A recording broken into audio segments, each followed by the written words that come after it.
Hello दोस्तों, मैं रौनक गुप्ता आज की क्लास में आपका स्वागत करता हूं। तो आज हम लोग देखने वाले हैं माध्यमिक वेस्ट बंगाल बोर्ड जीवन विज्ञान से रिलेटेड कुछ महत्वपूर्ण क्वेश्चन। तो आप लोगों का कल लास्ट एग्जाम है जीवन विज्ञान का, तो मैं चाहता हूं कि आपका एग्जाम अच्छा जाए। तो मैंने कुछ महत्वपूर्ण क्वेश्चन को यहाँ पे मैंने लिया है अपने पीडीएफ में। तो ये क्वेश्चन को आप लोग अच्छे से तैयार कर लीजिएगा। 100% इससे कॉमन आपको देखने को मिलेंगे, ठीक है। तो पूरे अच्छे तरीके से इस क्वेश्चन को नोट कर लीजिएगा, ठीक है। अब तक मैंने सारा सारा सब्जेक्ट का मैंने सजेशन दिया था, उससे बहुत ही क्वेश्चन आप लोगों को देखने को मिला होगा अच्छे से। तो ये लाइफ साइंस का अच्छे से मैं ये क्वेश्चन कुछ इंपॉर्टेंट बताया हूँ यहाँ पे, जो बहुत ही महत्वपूर्ण है। सिर्फ 5 नंबर और 2 नंबर के क्वेश्चन को मैंने यहाँ बताया, इससे आपको सारे क्वेश्चन कॉमन मिलेंगे, 100% कॉमन मिलेंगे। मैंने यहाँ लिख भी दिया, 100% कॉमन आपको देखने को मिलेंगे, ठीक है। तो जो लोग मेरे वीडियो पे नए हैं, ठीक है, वो लोग मेरे चैनल को सब्सक्राइब कर दीजिएगा। वीडियो अच्छा लगेगा तो लाइक भी कर दीजिएगा और बेल आइकन को भी प्रेस कर लीजिए, जिससे कि आपको नोटिफिकेशन मिलता रहे, ठीक है। तो चलिए समय को नष्ट ना करते हुए मैं डिस्कस करता हूँ क्वेश्चन सारे को। तो चैप्टर वाइज मैं यहाँ पे बताऊँगा आप लोगों को। तो यहाँ पे जैसे मैंने चैप्टर 1 से दिया है 5 मार्क्स के, ठीक ना। और ये 5 मार्क्स आप लोग करके ही जाइएगा एकदम। 100% आपको इसको कल देखने को मिलेगा एकदम। आप लोग पेपर पे जाके पेपर जब देंगे तब आप मुझे ज़रूर याद करेंगे, ठीक ना। तो चलिए देखते हैं कि एक आदर्श न्यूरॉन, मैंने पहला क्वेश्चन लिया है। जो चैप्टर 1 से पिक्चर आता है, चित्र बनाने आता है, तो चित्र से क्या आ सकता है आप लोग को ये तैयार कर लीजिएगा अच्छे से। पहला है कि आदर्श न्यूरॉन का वैज्ञानिक चित्र बनाकर निम्नलिखित भागों को चिन्हित करना है। तो ये सब भाग है आपका, ये सब आप लोग चित्र न्यूरॉन का चित्र बना के, स्पष्ट चित्र बना के उसका नाम याद कर लीजिएगा, ठीक है। दूसरा है प्रतिवृत्ति चाप रिफ्लेक्स आर्क का वैज्ञानिक चित्र बनाने को मिलेगा आप लोगों को, और उसमें भी आपको 4 नाम लिखना है इंडिकेट करके, ठीक है। ये चैप्टर 1 से था। अब चैप्टर 2 से आप लोगों का क्या, एक यूकैरियोटिक क्रोमोसोम है, ठीक ना, गुणसूत्र है, उसका वैज्ञानिक चित्र बना के आपको उसका नाम centromere, telomere, satellite, nuclear organiser या क्रोमेटिड, ये सब नाम आप लोग को लिखना है, ठीक है। नेक्स्ट दूसरा चैप्टर 2 से क्या हो सकता है चित्र, पादप व जंतु कोशिका का समसूत्री विभाजन, माइटोसिस का मेटाफेज अवस्था का चित्र बनाने बोलेगा, ठीक है। क्रोमोसोम जो भी है ये नाम, तर्क तंतु है, ध्रुवीय क्षेत्र है, ठीक ना, गुणसूत्र, अर्धगुणसूत्र, ये सारा नाम आप लोग देख लीजिएगा पिक्चर में, ठीक है। अच्छे से इसको एक बार प्रैक्टिस कर लीजिएगा, ठीक है। तो ये 4 मैंने बताया आप लोगों को पिक्चर, इसी में से आप लोग का कल आएगा एग्जाम में चित्र, ठीक है। नेक्स्ट 5 नंबर के आते हैं, ठीक है। दूसरा क्या, नेक्स्ट क्या हो सकता है, एक फर्ण का पीढ़ी क्रम को एक चक्र चित्र के माध्यम से दर्शाने बोलेगा, ठीक है। अब प्रोफेज और टेलोफेज के विपरीत प्रकार के परिवर्तन होते हैं, ये 2 विपरीत प्रकार के परिवर्तन को लिखने को भी कहा जाएगा, ठीक है। नेक्स्ट क्या है आ सकता है, एक यूकैरियोटिक गुणसूत्र के दिए गए भागों का महत्व समझाओ, ठीक है। तो सेंट्रोमेयर और टेलोमेयर। नेक्स्ट क्या आ सकता है चैप्टर 2 से 5 मार्क्स के, समसूत्री और अर्धसूत्री विभाजन के दिए गए विषयों के अंतर स्पष्ट करने बोलेगा, ठीक है। तो ये हुआ, ये सब के बीच में अंतर आप लोगों को बताना है, ठीक है। नेक्स्ट क्वेश्चन क्या है, समसूत्री विभाजन के एनाफेज अवस्था में कौन कौन सी घटनाएं घटित होती है, और सपुष्पक पादपों के लैंगिक जनन के चरणों का एक शब्द चित्र के माध्यम से दर्शाना होगा, ठीक है। ये चैप्टर 2 से था 5 मार्क्स का क्वेश्चन। चैप्टर 3 से क्या है, शुद्ध गोल पीले बीज वाले मटर के पौधे का झुर्रीदार हरे बीज वाले मटर के पौधे के साथ संकरण कराने से द्वितीय संतति पीढ़ी में उत्पन्न पौधे के फिनोटाइप अनुपात को चेकर बोर्ड की सहायता से दर्शाओ, ठीक है। या फिर क्या दे सकता है, मटर के पौधे के बीज के रंग और बीज के आकार, इन 2 लक्षणों को लेकर मेंडल ने द्विसंकरण क्रॉस का प्रयोग किया था। इस प्रयोग में F2 पीढ़ी में उत्पन्न पीले व गोल बीज वाले मटर के पौधे में जीनोटाइप लिखना है, ठीक है। तो ये जितने भी क्वेश्चन है 5 नंबर के, ठीक है। और नेक्स्ट क्या है, आनुवंशिकी की वैज्ञानिक अवधारणा को स्पष्ट करने में मेंडल के मटर के पौधे संबंधित प्रयोग युगांतकारी थे। इन प्रयोगों में उनकी सफलता के 3 कारण लिखा है, ठीक ना। नेक्स्ट क्या है, संध्या मालती के फूल, ठीक है ना, जिसको मिराबिल्स जल्पा या 4 o'clock प्लांट के फूलों के मामले में F1 पीढ़ी में मेंडल का आनुवंशिकता के प्रथम नियम के का अपवाद कैसे प्रकट होता है, इसे क्रॉस के माध्यम से दर्शाना है, ठीक है। नेक्स्ट क्या है, लिंग निर्धारित की विधि को चेकर बोर्ड की सहायता से दर्शाना है, या पूछ सकता है कि संतान के लिंग निर्धारण में संबंधित मानव समाज में भ्रांत धारणाओं को कैसे दूर किया जा सकता है, इसको एक क्रॉस के माध्यम से दर्शाओ। चौथा का एक संकरण प्रयोग में प्राप्त मेंडल का प्रथम नियम कथन सहित लिखना है। तो प्रथम नियम को लिखना है या मेंडल का स्वतंत्र अपहरण का नियम है, लॉ ऑफ इंडिपेंडेंट असॉर्टमेंट का कथन को भी लिखना है। तो दोनों नियम को भी आप लोग याद कर लीजिएगा अच्छे से। नेक्स्ट क्या है, थैलेसीमिया के लक्षण क्या है, इंपॉर्टेंट है, वेरी वेरी इंपॉर्टेंट। थैलेसीमिया रोग का लक्षण, ठीक ना।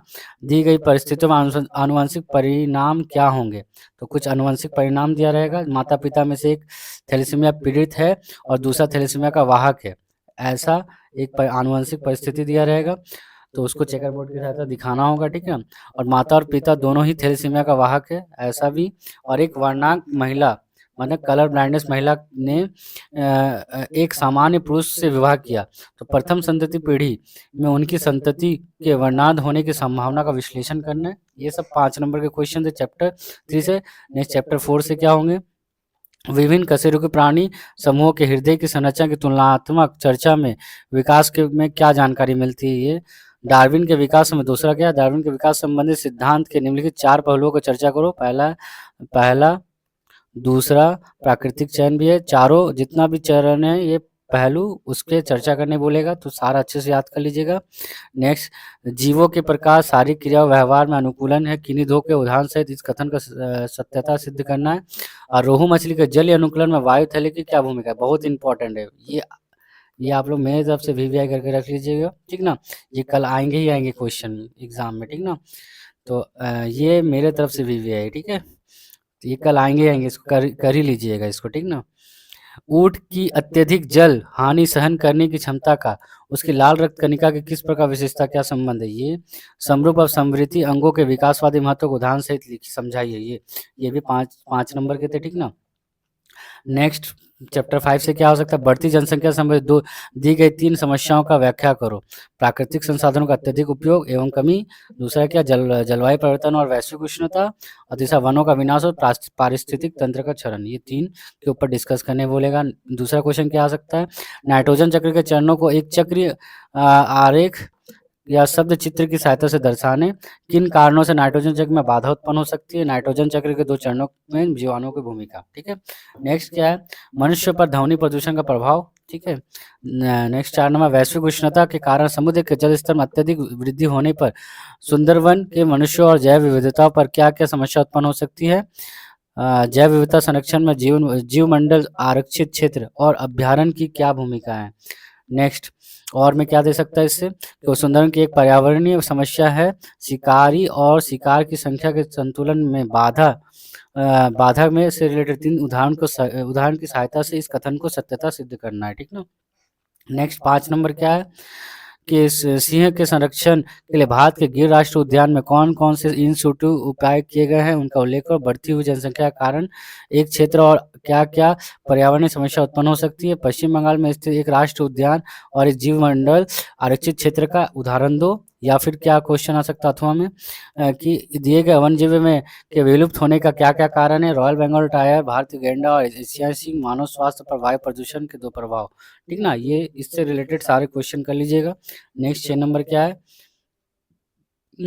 पूर्वी हिमालय की तराई के दलदली घास के मैदानों में ही पाई जाने वाली इस प्रकार की एक विलुप्त प्राय स्तनधारी की संख्या बढ़ाने के लिए कौन कौन से संरक्षण प्रयास किए गए हैं, उनका संक्षिप्त वर्णन दो। नदी के पारिस्थितिक तंत्र का संतुलन बनाए रखने में जैव विविधता का क्या महत्व है, ठीक है। नेक्स्ट 7 नंबर क्वेश्चन क्या है, दिए गए प्रदूषकों का पर्यावरण और मानव स्वास्थ्य पर क्या प्रभाव पड़ता है, इसका मूल्यांकन करो, ठीक ना। तो ये सब प्राक्कन है, सीएफसी, सब के ऊपर आपको डिस्कस करना है, ठीक ना। तो ये पढ़ लीजिएगा। नेक्स्ट 2 मार्क्स के क्वेश्चन में डिस्कस करने वाला फॉर 2 मार्क्स। 2 मार्क्स के क्वेश्चन जो कि बहुत ही इंपॉर्टेंट है, ज़्यादा मैंने नहीं लिया, 20-15 करके क्वेश्चन लिया हर चैप्टर से, तो इसको अच्छे से कर लीजिए, इससे बाहर एकदम ही नहीं आएगा, ठीक ना। तो अच्छे से इसको तैयार कर लीजिएगा, ठीक ना। तो पहला क्वेश्चन है, ये मैंने पहले चैप्टर 5 से लिया, 5, 4 फिर 1 फिर 2, 3 चैप्टर लिया, ठीक ना। तो पहले 5 चैप्टर से मैं बता रहा हूँ, चैप्टर 5 है, ठीक है। चैप्टर 5 से मैंने क्या क्या लिया, 2 मार्क्स के। नाइट्रोजन चक्र से आप क्या समझते हैं, अमोनिफिकेशन, नाइट्रीकरण की परिभाषा। दूसरा, नाइट्रस ऑक्साइड और नाइट्रिक ऑक्साइड की सांद्रता बढ़ने पर्यावरण पर क्या हानि प्रभाव पड़ते हैं। तीसरा, अम्लीय वर्षा क्या है, इसके 2 कारण लिखने, ठीक है। नेक्स्ट, सीओपीडी या क्रॉनिक ऑब्स्ट्रक्टिव पल्मोनरी डिजीज क्या है, ठीक ना। तो उदाहरण सहित लिखो। सुपोषण यूट्रिफिकेशन की परिभाषा दो। जलाशयों को पृथ्वी का वृक्क क्यों कहा जाता है। नेक्स्ट, जनसांख्यिकी से आप क्या समझते हो। कैंसर रोग के 2 कारण लिखो। नेक्स्ट, अति विविधता पूर्ण देश और मेगा डाइवर्सिटी देश किसे कहते हैं। जैव विविधता के 3 स्तर क्या क्या है। नेक्स्ट, जैव विविधता के महत्व पर प्रकाश डालो। ठीक ना। 12 नंबर क्वेश्चन, जैव विविधता हॉटस्पॉट क्या है। भारत के 4 हॉटस्पॉट के नाम लिखो। हॉटस्पॉट के नाम लिखो। भारत में कुल कितने हॉटस्पॉट है। 13 सुंदरवन की 2 पर्यावरणीय समस्याएं लिखो। नेक्स्ट, XC2 संरक्षण क्या है, उदाहरण सहित लिखो। क्रायो संरक्षण क्या है, उदाहरण सहित लिखो। नेक्स्ट, JFM या संयुक्त वन प्रबंधन क्या है। जैव विविधता संरक्षण में इसकी भूमिका क्या है। नेक्स्ट, PBR और पीपल्स डाइवर्सिटी रजिस्टर क्या है, PBR की भूमिका क्या है।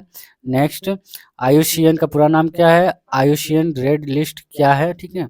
नेक्स्ट 19 नंबर, पश्चिम बंगाल और भारत में 2-2 बाघ परियोजना के उदाहरण दो। ठीक ना। गेंडा सिंह, लाल पांडा मगर परियोजना का उदाहरण दो। ठीक ना। इसी तरह से अगर क्वेश्चन आ सकता है। ठीक ना। तो घुमा के भी क्वेश्चन दे देगा। ठीक है। इस तरह से पांडा की संख्या कम होने का कारण क्या है। ज्वालामुखी लाइटनिंग जिसको बोलते हैं विद्युत किसे कहते हैं। सूक्ष्म मंडल माइक्रोस्फीयर क्या है। यूकेरियोटिक कोशिका का उद्भव कैसे हुआ था। जैव विकास संबंधी लेमार्क का सिद्धांत लिखो। या फिर क्या दे सकता है, जिराफ की गर्दन के लंबे होने के बारे में लेमार्क ने क्या कहा था। ठीक ना। घुमा के क्वेश्चन दे सकता है इस तरह से। अंतर प्रजातीय संघर्ष और अंतर प्रजातीय संघर्ष में क्या तात्पर्य है। समरूप अंग और समृद्धि अंग किसे कहते हैं, उदाहरण सहित लिखो। नेक्स्ट, अवशेषी अंग या निष्क्रिय अंग क्या है, उदाहरण सहित लिखो। सरीसृपों के हृदय में कितने प्रकोष्ठ होते हैं, नाम लिखो। तो जैसे कि 4 प्रकोष्ठ होते हैं। ठीक ना। अवसारी विकास और अपसारी अनुकूलन क्या है। आकृतिक, शारीरिक, क्रियात्मक और आरचनात्मक अनुकूलन किसे कहते हैं। रोहू मछली की वायु थैली के अनुकूलात्मक महत्व को लिखो। कबूतर की वायु थैलियों का अनुकूलात्मक महत्व को लिखो। सुंदरी पेड़ के लवणता और सहने की अनुकूलन विधि लिखो। चिंपैंजी के अनुकूलन का संक्षेप में वर्णन करो। नेक्स्ट, मधुमक्खी का वैगल डांस या वैगल नृत्य क्या है, इनमें सूचना का आदान प्रदान कैसे होता है, संक्षेप में लिखो। तो ये हो गया चैप्टर 5 और 4 से रिलेटेड सारे क्वेश्चन। चैप्टर 5 और 4 था। ठीक ना। पहले 5 था फिर इससे 4 था, तो दोनों मिक्स होके 17 क्वेश्चन 34 क्वेश्चन थे। ठीक ना। नेक्स्ट चैप्टर 1 से, ठीक है। तो चैप्टर 1 से 2 नंबर के क्या क्या है। पहले मैंने नेत्र 3 भाग में इसको बांटा है। पहले नेत्र से हम लोग देख लेते हैं क्या क्या क्वेश्चन आते हैं। मायोपिया हाइपरमेट्रोपिया के कारण और लक्षण पर चर्चा करना। रॉड और कॉन सेल के बीच में अंतर। ठीक है। तीसरा, द्विनेत्री दृष्टि और एक नेत्र दृष्टि किन किन जंतुओं में पाई जाती है और क्यों। नेक्स्ट, मोतियाबिंद के कारण और लक्षणों की चर्चा कर, बहुत इंपॉर्टेंट है। ठीक ना। प्रेस बायोपिया क्या है। ठीक, नेत्र गोलक की विभिन्न अपवर्तक माध्यमों के उनके क्रम में लिखो। नेक्स्ट, नेत्र की किन दृष्टि संबंधी समस्याओं के कारण कौन से लेंस उपयोग किए जाते हैं, संक्षिप्त तालिका बना के बनाना है। ठीक ना। अब नेक्स्ट हम रिफ्लेक्स सेक्शन से देखते हैं प्रतिवर्ती क्रिया से। तो प्रतिवर्ती क्रिया से क्या क्या क्वेश्चन आ सकते हैं। सुषुम्ना कांड में स्पिंडल कॉर्ड का कार्य क्या है। क्या यह केवल प्रतिवर्ती क्रियाओं को ही नियंत्रित करता है। दूसरा, क्या दरवाजे की घंटी की आवाज सुनकर तुम जिस प्रकार दरवाजा खोलते हो उस मार्ग को शब्द चित्र के माध्यम से दर्शाना एक अर्जित प्रतिवर्ती क्रिया का मार्ग है। ठीक ना, उसको दिखाना है। निम्नलिखित क्रियाओं में कौन सी सहज प्रतिवर्ती क्रिया है और कौन सी अर्जित प्रतिवर्ती क्रिया है, बताना है। इसमें से कुछ दिया रहेगा, साइकिल चलाना, चीख मारना। ठीक ना, ये सारा तो इसमें बताना आप लोगों को कौन सा अर्जित प्रतिवर्ती क्रिया और कौन सा सहज है, इनबॉर्न जिसको बोलते हैं जन्मजात। ठीक ना, तो पहचानना है। ठीक ना। नेक्स्ट है दूरदर्शन में टीवी पर कोई रोमांचक खेल देखते समय एक दर्शक किस प्रकार की प्रतिवर्ती क्रिया करता है। ठीक ना। दूसरा, नेक्स्ट क्वेश्चन, हंसना और खांसना ये दोनों प्रतिवर्ती संकटों से बचने में सहायता करते हैं, इस कथन की सत्यता की समीक्षा करो। नेक्स्ट हम लोग गति और पादप हार्मोन से ले लेते हैं। ठीक ना। तो गति और पादप हार्मोन से क्या है क्वेश्चन। अनुवर्तन गति, ट्रॉपिक मूवमेंट जिसको होता है। नेस्टिक गति में 2 अंतर बहुत इंपॉर्टेंट है। अनुकंपन गति और टैक्टिक गति क्या है। पादपों के 3 प्रमुख हार्मोन कौन कौन से हैं, उनके कार्य लिखने। ऑक्सिन, जिबरेलिन, साइटोकाइनिन, ये सारा पादप हार्मोन है। ठीक है। नेक्स्ट, ऑक्सिन हार्मोन पादप शरीर में क्या भूमिका है। ठीक है। तो पौधों में ऑक्सीजन हार्मोन का क्या भूमिका है, पूछा जाएगा। साइटोकाइनिन हार्मोन का पादप शरीर में क्या भूमिका है, वो भी पूछ सकता है। ठीक ना। जिब्रेलिन का भी कर लीजिएगा एक। ठीक ना, जिब्रेलिन यहाँ पे मिसिंग है। ठीक ना। Next, PGR plant growth regulators क्या है, ये बाह्य हार्मोन कैसे हैं। ठीक ना। नेक्स्ट, कृत्रिम हार्मोन की क्या भूमिका है, कृषि में उपयोग बताना इसका। ठीक ना। नेक्स्ट, हार्मोन से क्या है, ये निम्नलिखित हार्मोन का शरीर में क्या भूमिका है? इस ये जो हार्मोन मैं 4-5 बताया हूँ, 4 हार्मोन, इसका फुल फॉर्म कर लीजिएगा, अच्छे से इसका भूमिका कर लीजिएगा, एफएसएच, एलएच, आईसीएसएच, एलटीएच, ठीक ना? नेक्स्ट, थायरॉइड ग्रंथि से स्रावित एक हार्मोन और उनके कार्य लिखो, एड्रेनल ग्रंथि से स्रावित एक हार्मोन और उनके कार्य लिखो, मानव शरीर में इंसुलिन की भूमिका, पिट्यूटरी ग्रंथि से स्रावित एक हार्मोन और उसका कार्य, डिंबाशय से स्रावित एस्ट्रोजन और प्रोजेस्टेरोन हार्मोन के कार्य लिखो, अंतःस्रावी ग्रंथि और बाह्यस्रावी ग्रंथि में 2 अंतर लिखना है, ठीक ना? नेक्स्ट, हार्मोन तंत्र और तंत्रिका तंत्र में 2 अंतर लिखो, तंत्रिकाओं के 3 प्रकार लिखना है, ठीक ना? नेक्स्ट, चैप्टर 2 और 3 से क्या-क्या है क्वेश्चन हो सकते हैं चैप्टर 2 और 3 से? तो पादप और कोशिका विभाजन में फूल में लैंगिक जनन के लिए कौन-कौन से पुंज उत्तरदायी है? लैंगिक जनन से क्या तात्पर्य है? समसूत्री विभाजन की वे कौन-कौन से 2 अवस्थाएँ हैं जहाँ विपरीत प्रकार के परिवर्तन होते हैं? गुणसूत्र और क्रोमैटिड चालिका से क्या संबंध है? सूक्ष्म प्रवर्धन से क्या समझते हो? जीवन चक्रों में समसूत्री और अर्धसूत्री विभाजन किस प्रकार सहायक करते हैं? नेक्स्ट, तंतु के निर्माण और कोशिका द्वारा विभाजन प्रक्रिया के विशेषताओं के आधार पर पादप कोशिका और प्राणी कोशिका के समसूत्री विभाजन में अंतर लिखो। नेक्स्ट, ईस्ट और मुकुलन की प्रक्रिया कैसे पूर्ण होती है? असूत्री विभाजन एक कोशिकीय यूकेरियोटिक्स के लिए महत्वपूर्ण क्यों है? नेक्स्ट, कोशिका विभाजन के पहले अंतरावस्था की आवश्यकता क्यों होती है? अर्धसूत्री विभाजन के समय गुणसूत्र संख्या में अधिकरण और क्रोमेटिडों के बीच खंड विनिमय, क्रॉसिंग ओवर जिसको बोलते हैं, की घटना पर क्या महत्व है? इसका विश्लेषण करो। नेक्स्ट, जीवों में विभिन्नताओं और क्रम विकास में अर्धसूत्री विभाजन का महत्व क्या है? नेक्स्ट, मानव प्राकृतिक और कृत्रिम अंग वर्धन की एक-एक विधि का नाम लिखो। नेक्स्ट, निम्नलिखित पादपों में परागण में कौन-कौन से भाग सहायक है? धान, ठीक ना? ब्रायोफाइलम है, सिल्क कॉटन है, ये सारे आप लोग इससे रिलेटेड वाहक कर लीजिएगा, ठीक है?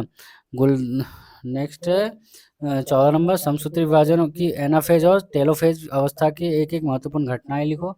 आनुवंशिक से क्या-क्या बहुत इंपॉर्टेंट है, ये करना आनुवंशिक से मेंडल का आनुवंशिक संबंधित नियम, ठीक ना? तो जो 2 नियम है वो कर लीजिएगा। थैलेसीमिया के कारण और लक्षण, फिनोटाइप और जीनोटाइप के कारण उदाहरण सहित लिखना। हाइब्रिड में संकर और विषम युग्मी क्या है? उदाहरण सहित जीन और एलील के में अंतर, विविधता या प्रकरण से आप क्या समझते हो? हीमोफिलिया क्या है? इसके कारण लिखो। वर्णांधता क्या है? इसके कारण लिखो। अपूर्ण प्रभावित क्या है? मतलब इनकम्प्लीट डोमिनेंस। और आनुवंशिक क्या है? दोनों अलग-अलग प्रश्न है, ठीक है? तो 1+1 करके ये आएगा, अगर आएगा तो, ठीक है? YYRR जीनोटाइप वाले पादप की जनन कोशिका क्या होगी? यदि माता और पिता दोनों वर्णांध है तो उनके संतान में इस रोग के होने की संभावना कितनी है? चेकर बोर्ड की सहायता से दिखाना होगा। मेंडल को अधिकांश मटर के पौधों के फूल बैंगनी रंग के क्यों मिले? संतान के लिंग निर्धारण में पिता की भूमिका को चेकर बोर्ड की सहायता से दिखाना है। तो ये जो 13, 14, 15 आप लोगों को दिख रहा है, 13, 14, 15, ये मेरे तरफ से भी है, ठीक ना? मतलब ये आपको एकदम कल आपको इसमें से देखने को ही मिलेगा कल क्वेश्चन, कन्फर्म कल इससे आ रहा है, 100% क्वेश्चन इससे आएंगे, ठीक ना? ये 3 क्वेश्चन एकदम कर लेना है आप लोग को, ठीक ना? मेंडल के द्विसंकरण प्रयोग में गिनी पिग के रोएदार या चिकने होने की घटना का चेकर बोर्ड की सहायता से दर्शाओ। और 15 नंबर क्वेश्चन है, मेंडल के एक संकरण प्रयोग से यह कैसे निर्धारित होता है कि गिनी पिग की संतान सफेद रंग की होगी? चेकर बोर्ड की सहायता से दर्शाओ। तो यहाँ पे हमारा क्वेश्चन सारा खत्म हुआ। तो मैंने 5 नंबर और 2 नंबर के सारे प्रश्नों को मैंने डिस्कस किया अच्छे तरीके से। तो ये सारे क्वेश्चन को अच्छे से आप लोग प्रिपेयर कर लीजिए। कल का एग्ज़ाम अच्छा जाने वाला है, पेपर ईज़ी रहेगा। तो एमसीक्यू वगैरह ध्यान से आप लोग टिक करिएगा, ठीक है? बाकी आप लोगों को यहाँ से क्वेश्चन एक भी बाहर नहीं जाने वाला, 100% इसी से आने वाला है। आप लोग एग्ज़ाम देने के बाद मेरे इस पीडीएफ से आप लोग चेक कर लीजिए कितने क्वेश्चन आए हैं, ठीक ना? तो तब तक के लिए टाटा, बाय बाय और बेस्ट ऑफ लक सभी को, ठीक है? अच्छे से एग्ज़ाम दीजिएगा, ठीक है? Tata, bye bye.